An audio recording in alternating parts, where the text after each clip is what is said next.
ایک بچے نے نا حضور کے کپڑوں پر پیشاب کر دیا تھا، اس کی ماں پریشان ہو گئی، بخاری ہے، یا رسول اللہ وہ بچہ تھا پتہ نہیں چلا، تو نبی پاک فرمانے لگے کیا ہو گیا، وہ بچہ ہے، اللہ نے پانی پیدا کیا نا، ابھی اس پہ پانی بہائیں گے سب ٹھیک ہو جائے گا، وہ بچہ ہے۔ لیکن حاجی صاحب گھر میں بگڑ جاتے ہیں، پوتا اگر پیشاب کر دے کہتے ہیں میں نماز پڑھنی ہوں، وہ بگڑ جاتے ہیں، پیر صاحب بگڑ جاتے ہیں اس بات پہ، علامہ صاحب بگڑ جاتے ہیں، سیٹھ صاحب کہتے ہیں پتہ ہی نہیں بچے نے پیشاب کر دیا ہے۔ حضور نے فرمایا کہ بچہ بچہ ہوتا ہے، وہ چھوٹا ہے، اس کا ایک مزاج ہے، اس کا ایک مطالبہ ہے۔ اب آپ یہ کہیں کہ وہ بڑا مجھے پاک صاف سمجھتا ہے تو اس رویے سے میرے ساتھ وہ ملاقات کرے، آپ اس کے مزاج کی رعایت کریں گے۔ نبی کریم کے غلام کے بیٹے ہیں حضرت اسامہ بن زید، نواسوں کی بات نہیں سنا رہا، زید بن حارثہ حضور کے غلام تھے، ان کے بیٹے ہیں، چھوٹی عمر تھی، ناک بہ رہا تھا۔ ویسے دادا جی ناک صاف کر دیتے ہیں پوتے کا، ہو سکتا ہے وہ ڈانٹ دیں کہ چل دوڑ جا کتنا گندا، اماں سے کہا تیرا ناک صاف کرے، چل نالائق، نانا بھی کہا چل بھاگ جا، کیونکہ وہ حاجی صاحب نے وضو کرنا ہے، نماز پڑھنی ہے، تو ان کے قریب یہ چیز آ گئی تو بڑا مسئلہ بن جائے گا۔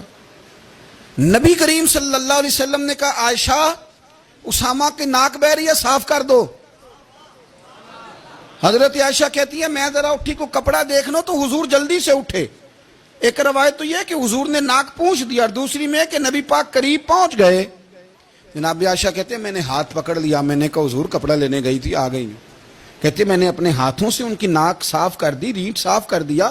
اللہ کے رسول گویا میری طرف دیکھ کے مسکرائے، حضور راضی ہوئے۔ بچے تو بچے ہوتے ہیں، بچے تو بچے ہوتے ہیں۔ اب آپ کو بچہ حاجی صاحب مانے، پہلے نمازی صاحب مانے، آپ کو پہلے بچہ جو ہے وہ بڑا سیاںہ مانے، سمجھدار مانے، عقل مند مانے، پیر صاحب مانے، چھوٹا بچہ تو وہ نہیں مان سکتا۔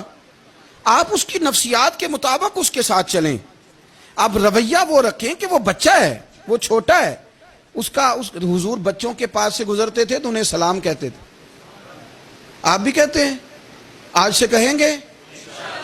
حضور گزرتے چھوٹے کہتے السلام علیکم۔ اور نبی پاک صلی اللہ علیہ وسلم کبھی کبھی نا بچے کھیل رہے ہوتے تو حضور بیٹھ جاتے، فرماتے یار میرے سینے سے تو لگو، حضور زمین پہ بیٹھ جاتے، بچہ یوں ہاتھ پہ، بچہ دوڑا آتا، حضور کے سینے سے جب لگتا تو نبی پاک گر جاتے اور فرماتے اوئے ہوئے تم نے تو مجھے گرا ہی دیا ہے۔ یہ بچوں کے ساتھ آپ جو رویہ رکھیں گے وہ میٹھا ہوگا۔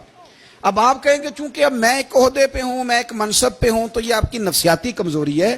پھر کیا ہوتا ہے، بچوں کو ڈانٹ کے رکھا جاتا ہے، بے جا ڈانٹ ڈپٹ، بے جا سختی، اور بے جا ان کے ساتھ رویے، اور ان کے ساتھ بڑی عجیب و غریب قسم کی جو ہے وہ ہماری جو ہے وہ گھٹن گیپ آ جاتا ہے بچوں کے درمیان۔ بچے، میں کہا کرتا ہوں پھر بچے ہمیں دکھ نہیں سناتے، وہ پھر غلط آدمی کو دوست بناتے ہیں، پھر اس غلط آدمی کو اپنی بات بتاتے ہیں، غلط آدمی رازدار بن جاتا ہے۔ آپ ان کی نفسیات کے مطابق ان سے پیار کریں، انہیں ٹائم دیں، آپ دیکھیں یہ کیا سوچتے ہیں، کیا کہتے ہیں، کس طرح کا ان کا رویہ ہے بچوں کے ساتھ۔